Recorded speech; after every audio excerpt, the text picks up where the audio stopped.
नमस्कार। यहाँ पर बात करने वाले स्वाति प्रोजेक्ट्स के बारे में। यहाँ पर मार्केट के अंदर देखोगे तो आईपीओ आने के बाद कंटिन्यूसली स्टॉक में अपर सर्किट देखने को मिली। 27 रुपीज़ का स्टॉक यहाँ पर देखोगे तो 27 रुपीज़ से यहाँ पर कंटिन्यूसली 213 के लेवल के ऊपर गया और यहाँ से हाई वोलेटिलिटी क्रिएट करके यहाँ पर अपर सर्किट लोअर सर्किट लगी कुछ टाइम और फिर स्टॉक में कंटिन्यू लगातार लोअर सर्किट देखने को मिल रही है। जैसे कि हमने पिछले वीडियो में बात की थी कि स्टॉक में यहाँ पर देखोगे तो स्टॉक में यहाँ पर फंडामेंटल जो है तो आप ध्यान से देखिएगा, समझिएगा। फंडामेंटल्स के अंदर यहाँ पर देखोगे तो मार्केट कैप 161 करोड़ के आसपास का है, जो बहुत कम मार्केट कैप है। बुक वैल्यू 12 की है। यहाँ पर कंपनी का ईपीएस कम है और पी रेशियो ज़्यादा है, ये आपको नोट करना है। यहाँ पर कर्ज मुक्त कंपनी तो है ही, बट यहाँ पर डिविडेंड में भी आपको कुछ नहीं मिल रहा है और यहाँ पर फेस वैल्यू 10 के बराबर है और इंडस्ट्री पी जो है 19 के बराबर है और पीबी रेशियो 12 के आसपास है और आरओई 4% है। मतलब स्टॉक पेनी स्टॉक है। पेनी स्टॉक के अंदर कम मार्केट कैप वाली कंपनी के अंदर यहाँ पर ऐसे ही उटक पटक होती रहती है, तो आपको संभलना चाहिए। तो अभी आगे देखेंगे फाइनेंशियल रिपोर्ट इसका। तो फाइनेंशियल रिपोर्ट क्या कहता है, जिसमें कंपनी का सालाना मुनाफा कितना होता है उसके ऊपर से आपको सोचना चाहिए कि लॉन्ग टर्म में ये अच्छा चलेगा या नहीं। तो ध्यान से देखिएगा, समझिएगा। अभी बात करेंगे फाइनेंशियल रिपोर्ट की। तो यहाँ पर कंपनी का जो सालाना प्रॉफिट है, सिर्फ यहाँ पर देखोगे तो 2023 का प्रॉफिट है 86 लाख का और यहाँ पर 2024 का जो प्रॉफिट है 0.55 लाख का। तो यहाँ पर देखोगे तो प्रॉफिट भी दोस्तों जो मार्केट कैप है उसके हिसाब से 3-4 करोड़ के आसपास होना चाहिए। कंपनी का रेवेन्यू है, नेट ग्रोथ है उसके हिसाब से, बट यहाँ पर प्रॉफिट बहुत कम हो रहा है ईयरली टू ईयरली।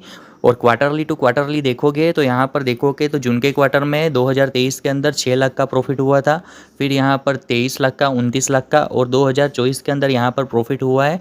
जो मार्च का क्वार्टर था उसके अंदर 16 लाख का हुआ है और जून के क्वार्टर के अंदर 17 लाख का हुआ है। मतलब कंपनी का प्रॉफिट तो है ही, बट बहुत कम प्रॉफिट है। और स्टॉक की बात करेंगे तो स्टॉक के अंदर सबसे ज़्यादा होल्डिंग यहाँ पर रिटेल निवेशकों की है और प्रोमोटर होल्डिंग जो 50% से ज़्यादा चाहिए सेबी के रूल के हिसाब से सेब स्टॉक में, तो यहाँ पर 50% से कम है। तो यहाँ पर प्रोमोटर होल्डिंग कम है और रिटेल इन्वेस्टर ज़्यादा है। यहाँ पर म्यूचुअल फंड ने भी इन्वेस्टमेंट नहीं किया है, एफआईआई ने भी इन्वेस्टमेंट नहीं किया है, डीआईआई ने भी इन्वेस्टमेंट नहीं किया है। इसलिए यहाँ पर आपको थोड़ा बहुत संभल के इन्वेस्टमेंट करना चाहिए। बाकी आपको यहाँ पर मैं इन्वेस्टमेंट करने की राय नहीं दूंगा। यहाँ पर सिर्फ मैं आपको फंडामेंटल, फाइनेंशियल रिपोर्ट, टेक्निकल जो यहाँ पर है अपडेट्स, यहाँ पर देखोगे तो कंपनी का रेवेन्यू, नेट ग्रोथ एंड यहाँ पर जो भी अच्छा खासा देखने को मिला है वो मैंने आपको अच्छे से समझाया है। कंपनी का पी आपने देखा और ईपीएस देखा जिसमें बहुत डिफरेंस है और यहाँ पर पी रेशियो हाई है और ईपीएस कम है। तो उसके हिसाब से अगर देखा जाए तो कंपनी तो वैसे कर्ज मुक्त है ही, बट यहाँ पर साल के अंदर अगर 4 गुना 5 गुना किसी के पैसे होते हो आईपीओ आने के बाद, जिन लोगों के लॉट्स लगे रिटेल निवेशकों के या जो बड़े निवेशक है जो भी, तो उनके तो पैसे बने हैं 3 से 4 गुना 5 गुना। तो वो लोग तो यहाँ पर दोस्तों अपना प्रॉफिट बुकिंग करने ही वाला है।